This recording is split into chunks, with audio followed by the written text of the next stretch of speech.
আজ খাবারের তালিকায় গলদা চিংড়ি, বেশ বড় বড় গলদা, আর সজনে শাক, শশা, লেবু।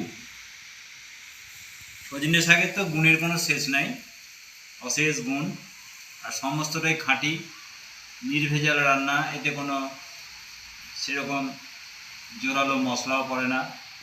তাছাড়া শশা তো দেখতেই পাচ্ছেন, খুব উপকারী একটা জিনিস, অসুস্থ লোকেদের পক্ষে সত্যিই খুব ভালো।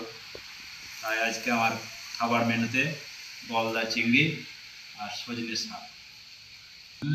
দারুণ সুন্দর শাকটা হয়েছে রান্না। সমস্ত ভাতগুলো খেয়ে নেবো হচ্ছে।